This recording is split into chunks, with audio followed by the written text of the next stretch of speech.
Hello बच्चों। तो ये आज आप लोगों का इलेक्ट्रिसिटी का तीसरा वीडियो डाल रहा हूँ, जिसमें आज हम लोग सीखेंगे कॉम्बिनेशन ऑफ रजिस्टर्स। तो भाई रजिस्टर्स आर कंबाइंड। देखो बच्चों, जो रजिस्टर्स अवेलेबल होते हैं मार्केट में वो हर वैल्यू के अवेलेबल नहीं होते हैं, या हम कहीं काम कर रहे होते हैं, किसी सर्किट को डिजाइन कर रहे होते हैं, तो हो सकता है कि हमारे पास जो रिक्वायर्ड वैल्यू का रजिस्टर है वो उपलब्ध ना हो। तो उस केस में हम क्या करते हैं कि रजिस्टर्स को आपस में कंबाइंड करके हम required value of resistors obtain करते हैं। तो रजिस्टर्स का कॉम्बिनेशन दो तरह से होता है, एक सीरीज कॉम्बिनेशन और दूसरा पैरेलल कॉम्बिनेशन। फिर इन दोनों का कॉम्बिनेशन बनता है, यानी कुछ सीरीज में रहेंगे, कुछ पैरेलल में रहेंगे। तो हम लोग वन बाय वन करके देखते हैं। पहले हम लोग देखेंगे सीरीज कॉम्बिनेशन।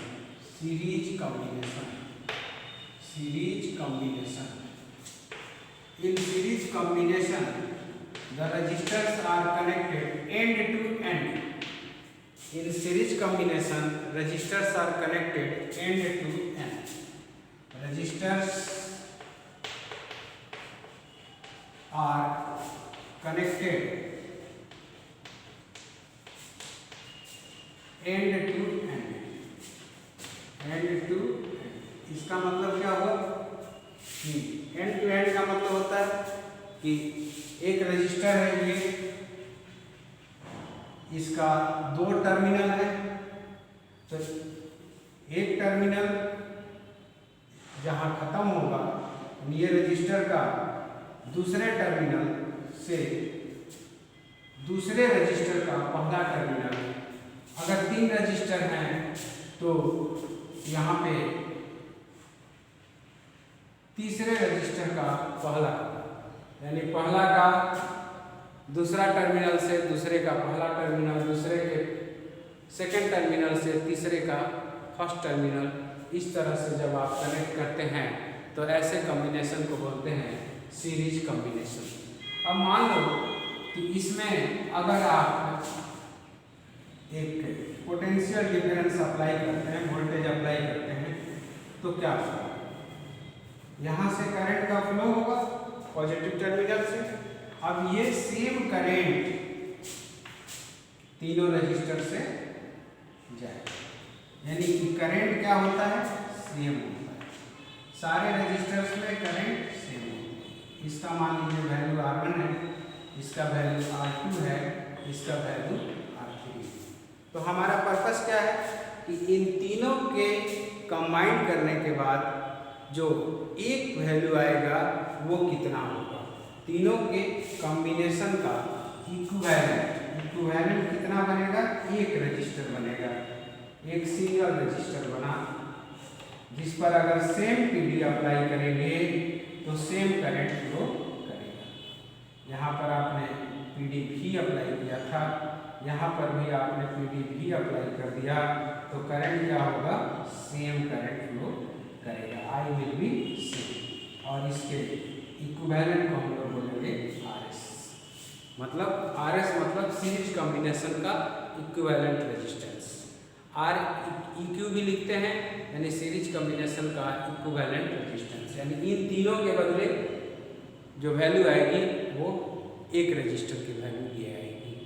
ठीक है, तो इसमें क्या हुआ? हम लोगों को ये क्या मिला कि करंट जो होगा सब में सेम होगा। तो उस बात को लिख लेते हैं, in series combination, in series combination, series combination same current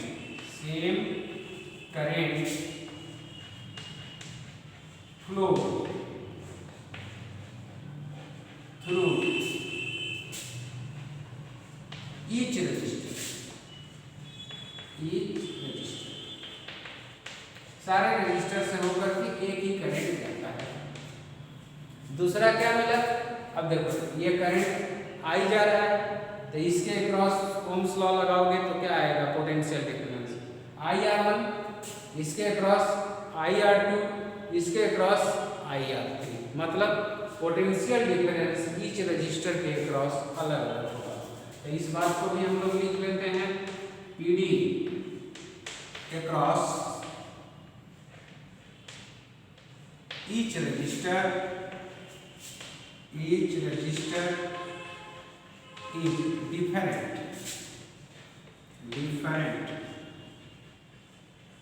and sum of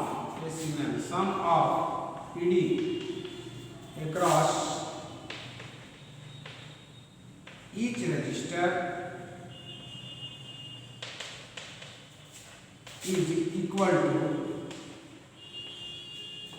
applied PD।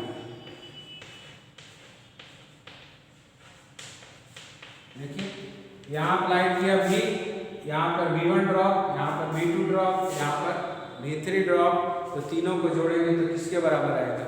V के बराबर आएगा। तो इस चीज को हम लिख सकते हैं, therefore that is V is equals to applied voltage V is equals to V1 plus V2 plus V3। ठीक है, अब हम इसमें से V का वैल्यू, V1 का वैल्यू, V2 का वैल्यू और V3 का वैल्यू निकालते हैं। तो फ्रॉम इक्विवेलेंट सर्किट V निकालते हैं। इसको इक्वेशन 1 कर दीजिए। From equivalent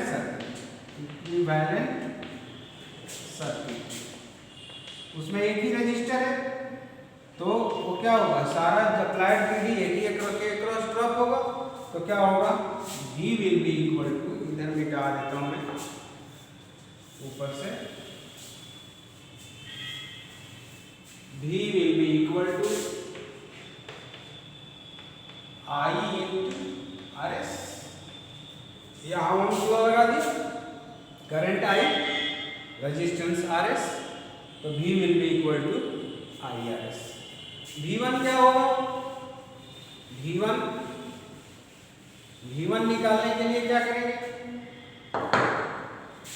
V1 will be equal to from given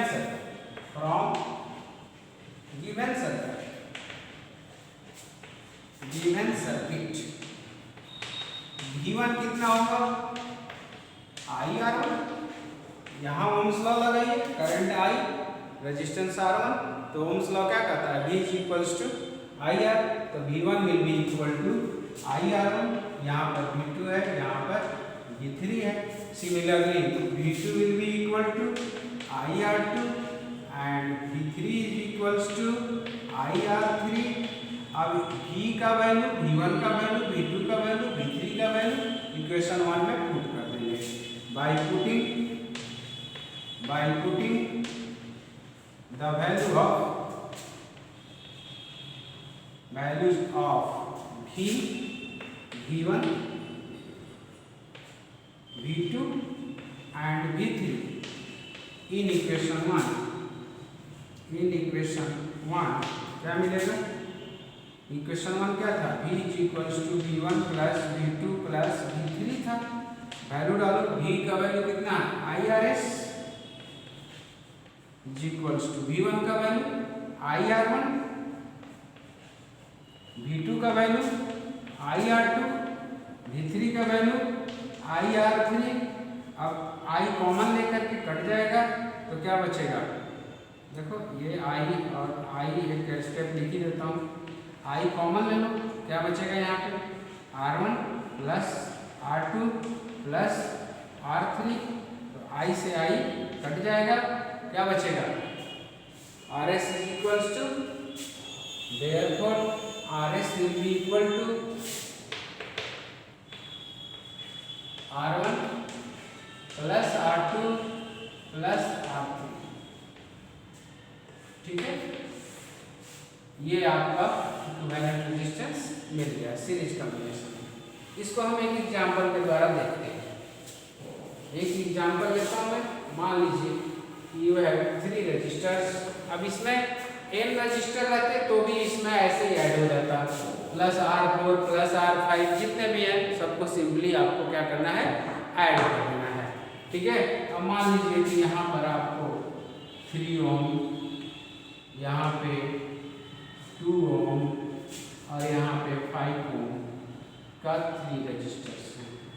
ठीक है, तो what will be equivalent resistance between point A and B? तो क्या होगा, RS is equals to R1 का वैल्यू 3, R2 का वैल्यू 2, R3 का value 5 is equals to 10 ohm is the equivalent resistance. यहाँ एक चीज ध्यान देने वाली बात है कि the equivalent resistance will be more than each of the resistor. 10 ohm इससे भी बड़ा है, इससे भी बड़ा है, इससे बड़ा है, तो इस चीज को भी लिख लीजिए, equivalent resistance, equivalent resistance is more than each of the register,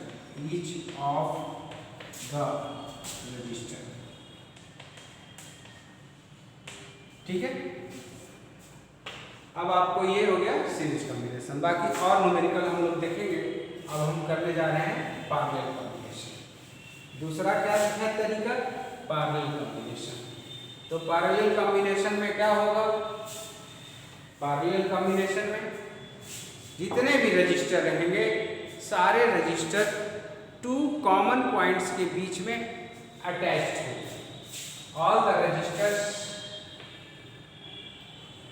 पहले दूसरा पॉइंट डाल दीजिए, पैरेलल कॉम्बिनेशन, पैरेलल कॉम्बिनेशन। पहला सीरीज था, दूसरा पैरेलल कॉम्बिनेशन। तो लिखिए इन parallel combination,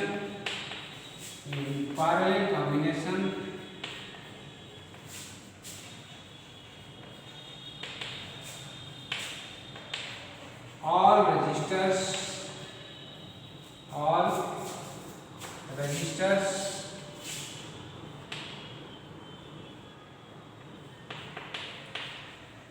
are connected between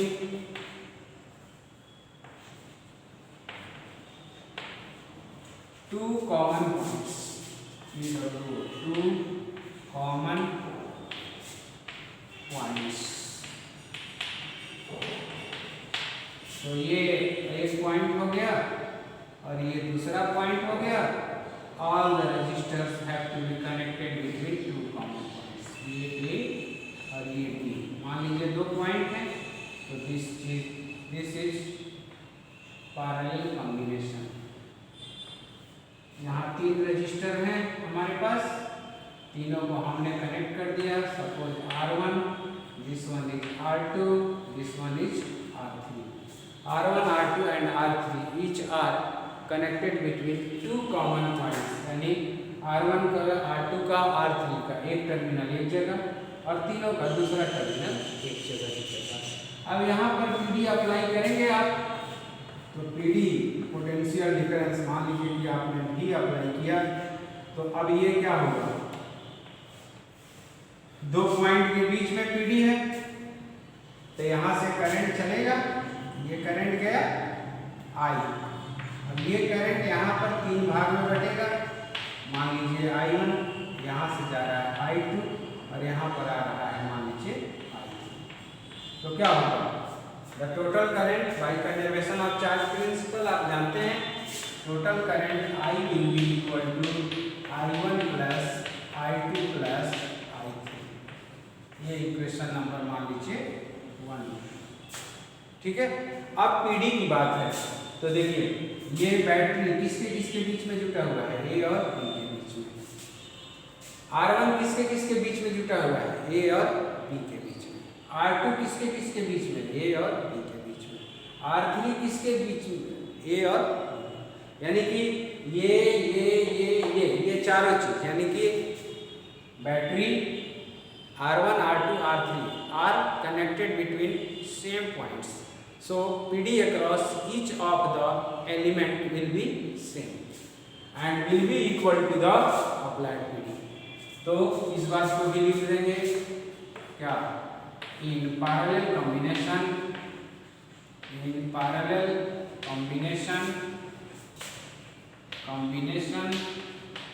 PD मतलब potential difference across each resistor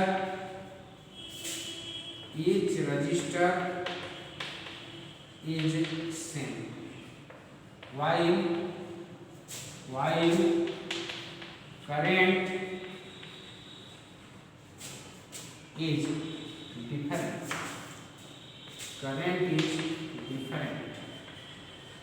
in each register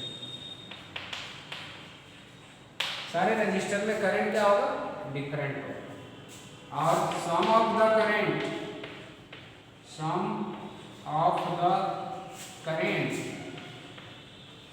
through each register is equal to total current through the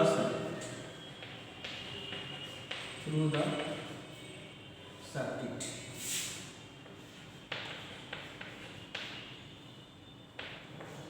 total current circuit में आई है, ये I1 I2 I3 के सम के equal होगा। ठीक है, तो अब हम क्या करेंगे कि अब हम निकालेंगे वैल्यूज इसका I1 I2 और I3 का। कैसे? By applying Ohm's law. किसके क्रॉस? R1 R2 R3 और R इक्विवेलेंट। इसके इक्विवेलेंट कौन सा आएगा? इसका इक्विवेलेंट सर्किट कैसा होगा? ये भी ऊपर कर दीजिए थोड़ा सा। इक्विवेलेंट सर्किट में क्या होगा? एक ही रजिस्टर होगा, इसको हम लिखेंगे आरपी। आरपी क्यों लिखेंगे? Equivalent resistors in parallel combination. अब ये देखिए, ये आपको आगे भी अप्लाई करेंगे, इक्विवेलेंट है तो करंट क्या होगा? सेम होगा। ठीक है, तो from equivalent circuit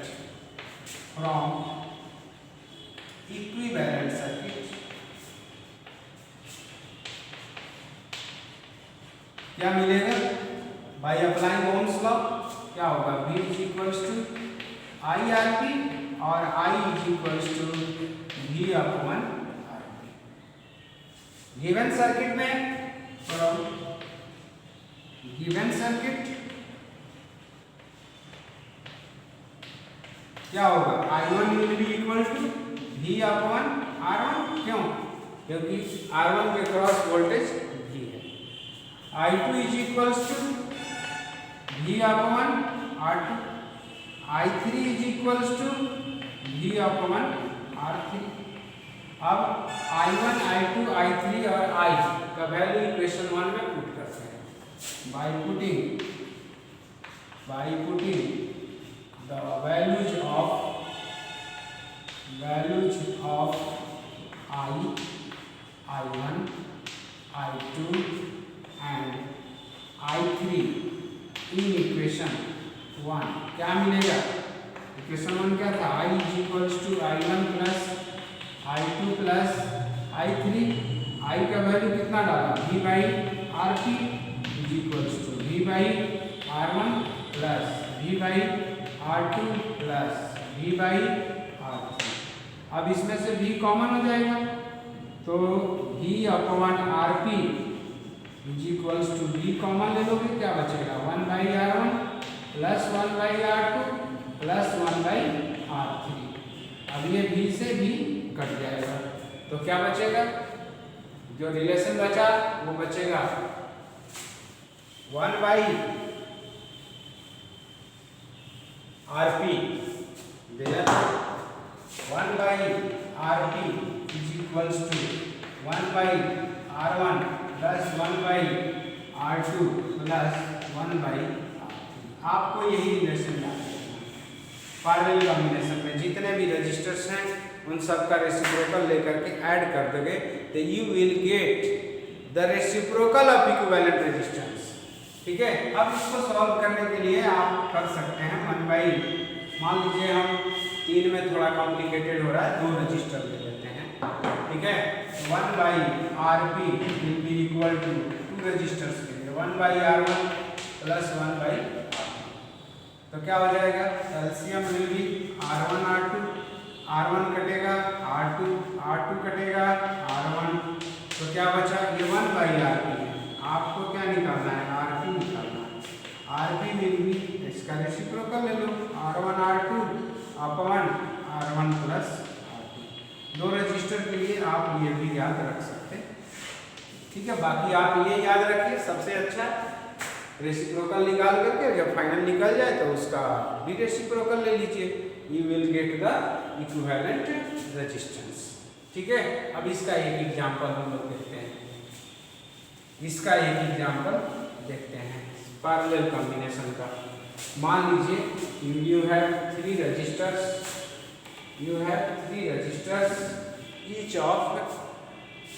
each of 10, three resistors each of 30 ohms। ये 30 ओम, दूसरा भी 30 ओम, तीसरा भी 30 ओम, ठीक है। ये 30 ओम के तीन रजिस्टर आपको हैं, ठीक है। इनको जोड़ दिया पैरेलल में, तो क्या करेंगे, एक ही पॉइंट के बीच में सारे रजिस्टर्स को कनेक्ट कर देंगे, it is connected in parallel, this point is P।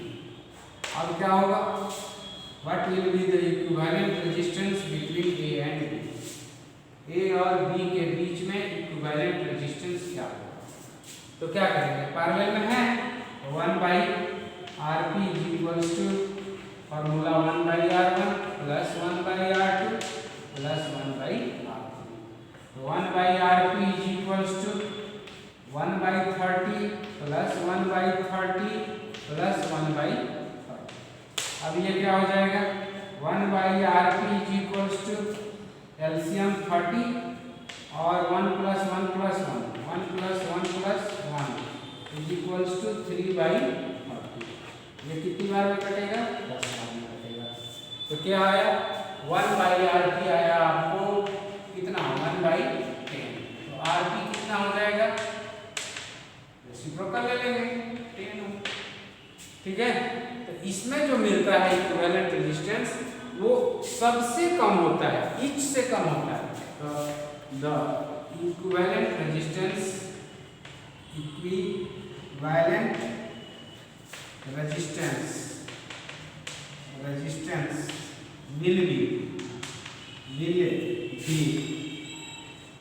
less than each of resistors, सबसे कम होगा, पहला से, दूसरा से, तीसरा से सबसे कम। देखिए जब यानी रेजिस्टेंस का वैल्यू हमको घटाना हो, जो हमारे पास है उससे कम वैल्यू का रेजिस्टेंस लेना हो तो पैरेलल कॉम्बिनेशन करेंगे। जो रेजिस्टेंस हमको लेना है उसका वैल्यू ज़्यादा हमको लेना है तो सीरीज कॉम्बिनेशन करेंगे, ठीक है। इस तरह से अब इसमें बनता है आपको कभी कभी, देखिए ये तरह तरह से सवाल बनेंगे, सवाल पर हम आएंगे, बोला हूँ कि हम लोग लेंगे। ये देखिए ये 3 रजिस्टर्स हैं, कभी कभी क्या अक्सर ही मिलेगा आपको सीरीज पैरेलल दोनों मिलेगा। अब यहाँ पर निकालना है A और B के बीच में रेजिस्टेंस, ये 2 ओम और ये 2 ओम है और ये आपको 4 ओम है, ठीक है। अब इसका इक्विवेलेंट रेजिस्टेंस निकालना है, तो इक्विवेलेंट रेजिस्टेंस निकालना है तो आप यहाँ पर देख रहे हैं ये दोनों रजिस्टर्स एंड टू एंड जुटे हुए हैं। आपको ये भी एक चेक करने का तरीका है, यहाँ से करंट आई, यहाँ से I1 गई, इसमें ही वो I1 आएगी, यानी करंट सेम है तो ये दोनों क्या हो गए सीरीज में। इसमें करंट डिफरेंट है तो जो ये सीरीज बना उसके पैरेलल में ये। तो पहले इन दोनों का सीरीज कॉम्बिनेशन करेंगे, तो 2 ohm and 2 ohm are in series, 2 ohm and 2 ohm are in series.